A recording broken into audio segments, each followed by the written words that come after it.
success.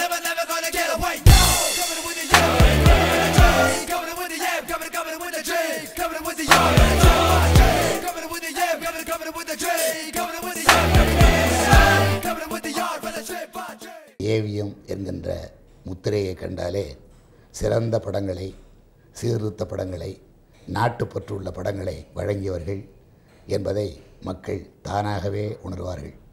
அன்றைக்கி இந்த film institute அது இதெல்லாம் இல்லை. ஏவிஎம் ஸ்டுடியோ தான் சினிமாவுக்கே ஒரு பல்கலைக்கழகம். ஏவி மெய்ய செட்டியார் அவர்கள் தான் வேந்தர்.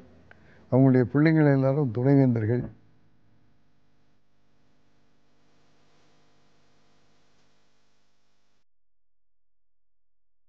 இந்த டப்பிங் படங்கள் என்பதற்கான முன்னோடி நினைக்கிறவனுக்கு ஏவிஎம் நுழையிறது அவ்வளோ சிரேஷ்டமானது.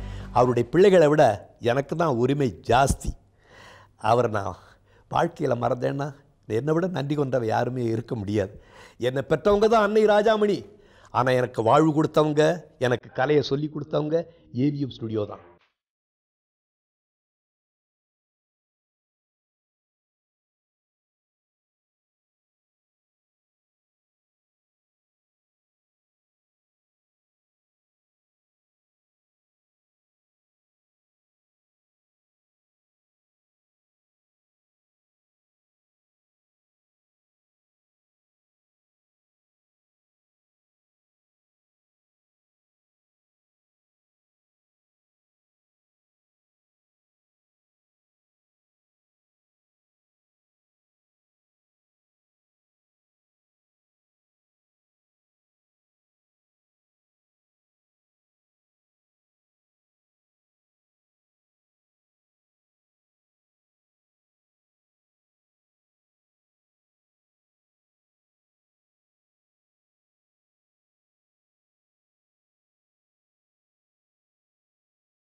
நான் தொடர்ந்து ஒவ்வொரு வருஷமும் இல்லை 2 வருஷத்துக்கு ஒரு வாட்டியோ ஏவிஎம் யாருக்கு படம் பண்ணலையோ இல்லையோ பட் சரவண சார் மட்டும் தான் பண்ணிகிட்டே இருப்பேன். அவர் தான் எப்படி இருக்கிறோமோ அதே மாதிரி தங்களுடைய குழந்தைகள், தங்களுடைய ஒர்க்கர்ஸ் எல்லாருமே அதே மாதிரி.